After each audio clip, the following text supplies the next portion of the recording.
What's going on, guys? As you can see, I'm in the shop today and I'm finally going to reveal my secrets. It's been a long time coming on how I make these cool little skateboard combs made out of skateboard decks. Coming up.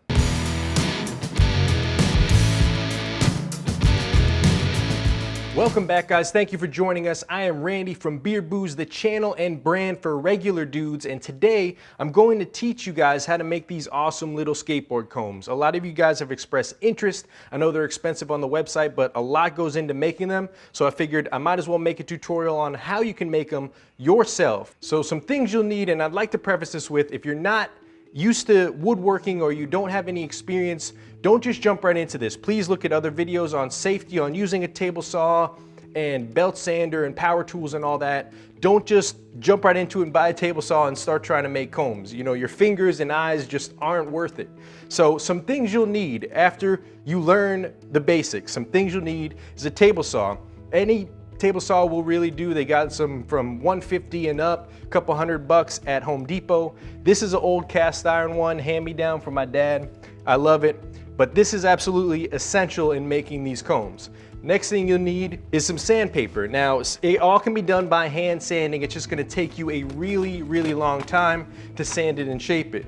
What you may want to use, this is an old belt sander, just a regular belt sander. What I used in the beginning when I first started making it, and I still kind of use it for certain things, which I'll show you later in the video.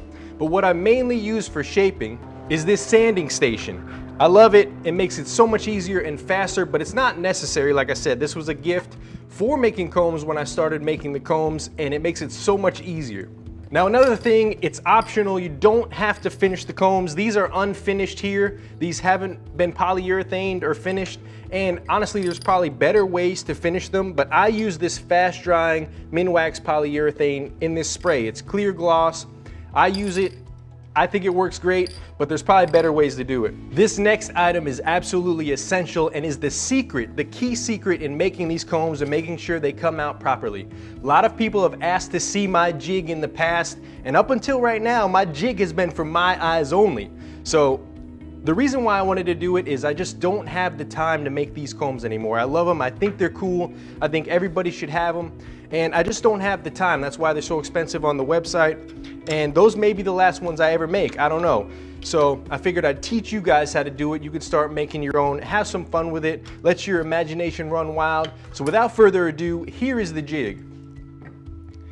Now, with all that intro, you'd think it'd be more crazy or more elaborate, but it's really not. It did take me a while to develop this, and it really is the key to making these combs. So let's get a closer look at it. Okay, so here's a close-up and a better look at the jig here. As you can see, it slides right over the saw blade, and it has this spacer here.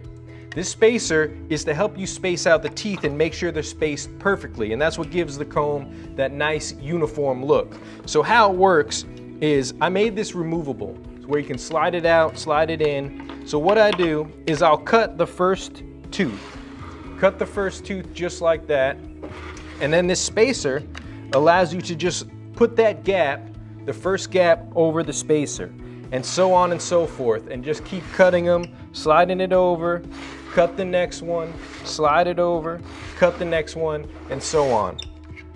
So this jig really is essential in making sure the comb looks uniform and looks perfect. Now, you don't absolutely have to use a jig just like that. When I first started, I had a 2x4, cut a slot in it, and put that spacer just like that in the 2x4, and it did the same exact thing.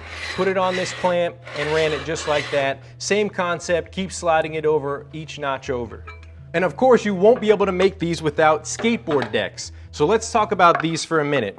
I recommend, when I'm making them to sell, I recommend using brand new boards. I have made them with used boards in the past, but the thing with that is, when you use a used board, when you're riding it, it flexes, and as it gets older, the ply starts to split, and when you're making combs and running them through your face, through the hair on your face, these can split, and it can be really sharp and dangerous, rip hairs out, cut your face. So I recommend using brand new boards. You could buy them off eBay, Amazon, CCS, you know, there's websites you can get brand new boards. I just think it's better to use a brand new board to start with, but if you have old boards lying around, you could definitely practice on those and see how it goes. So now that you're ready to get started, what you want to do is set the tooth height. I put it through the jig just like that. Make sure the table saw is unplugged and off, and adjust the saw blade up to where you want the teeth height to be. Now, where I recommend having at least a ½ inch there. This 7-ply is extremely strong, but I like to be a little safer. This will pretty much never break unless you absolutely try to snap it. And once the tooth height is set to where you want it, you're ready to rock and roll. So let's do a quick demonstration on how this is done. First off, always use eye protection. Make sure it's something that's impact resistant.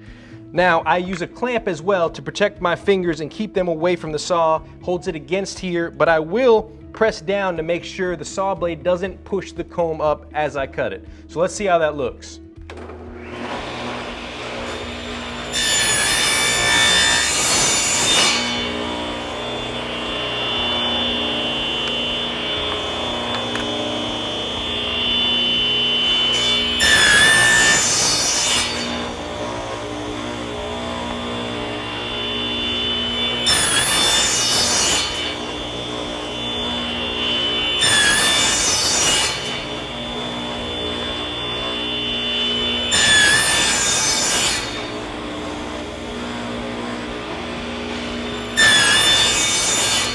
So when you're finished, you'll end up with something that looks just like this. You can see the teeth are perfectly spaced and uniform, looks very nice, and now we're ready to sand and shape. So now that you're ready to sand and shape, the point is to try to get a shape like this. Taper it down to a point. I try not to taper it too much on this side because I try to leave whatever artwork is on here, but I really taper this side, as you can see.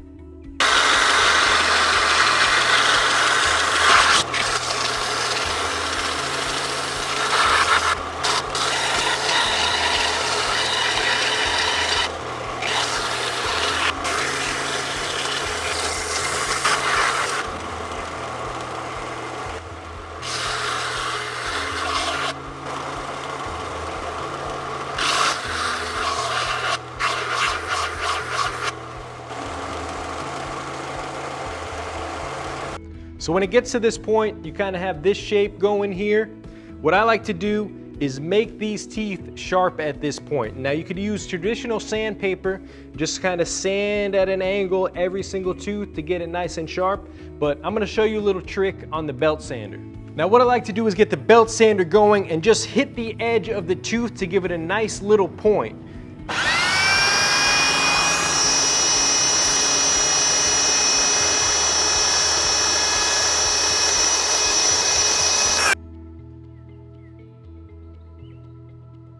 So now that the points are made, we can go back to shaping it.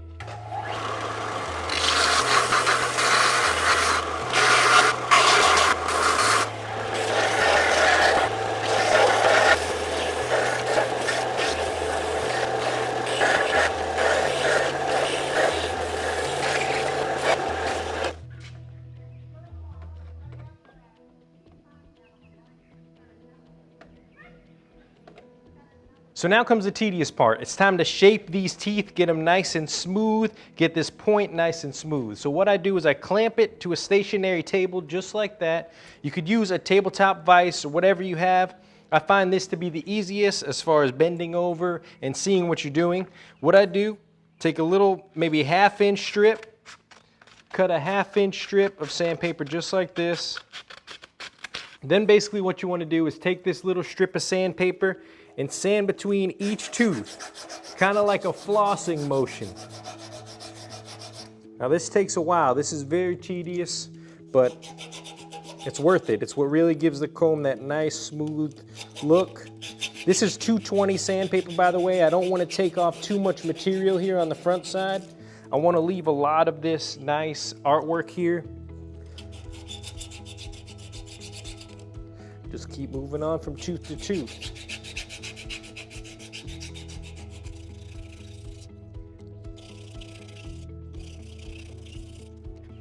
So keep doing that front and back side, and what you'll end up with is something that looks just like this. Nice and smooth. You see how it's nice and round? This will glide right through the beard. Left the artwork on there. Still looks pretty cool. Nice and smooth. Kind of dull down these points some so they don't scratch your face. You could feel it on there. See if it's sharp. If you feel any sharp points, dull those down. Now these are ready to be coated and finished, or you can leave them just like that. Maybe rub some oils on them, let it soak into the wood, and that's pretty much done. But I'm gonna show you how I finish them when I do finish them. Now before these are completely finished, I still like to finish them with either 220 or even 400 to get them nice and smooth. Go over the entire comb, all the edges, and really smooth out anything. When I finish them, I like them to be super smooth all over the entire comb, and that's whether I put polyurethane or don't put polyurethane. So once that's done, you can either be done with it, rub some oil on it like I said, or I'll show you how I spray on the polyurethane. So when I finish them, I like to hang them with a coat hanger, just so it's not leaning up against anything, doesn't get any fingerprints or anything like that. Wipe off all the dust using either a damp rag or just a regular rag. Make sure you take it down and wipe all the excess dust off so the polyurethane will really stick to it. So when you're ready to put the first coat on, I like to really wet it down and put a good coat on. Then I'll take it off and use a rag and really rub it in, because you want that first coat to really penetrate all the cracks and crevices.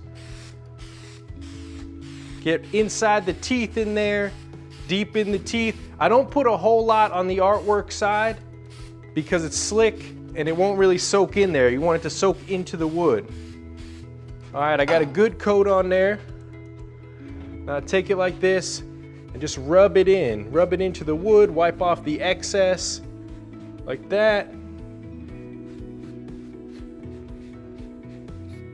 Make sure it's nice and rubbed in to where it looks like the wood got wet at least. And then put a nice light coat. Now after this first coat, I'll wait a half hour or so, 45 minutes. Then I'll put another coat, wait another half hour, 45 minutes, put another coat. And if I want to, maybe even put another coat. And then after it's fully dried, either the next day or at least 8 hours, I try to wait 24 hours, I pull it down and take 400 and just knock off any rough spots, any sharp points, spots that dust maybe got on there, anything like that, and just kind of polish it up. So that's it, guys. That's how I make these combs. Those are my secrets. I'm by no means a woodworking professional, and none of this is the professional exact way to do it. It's how I do it as a regular dude with regular tools that I have in my shop. I hope you've enjoyed it. Thank you so much for watching. Thanks for subscribing. Until next time, peace.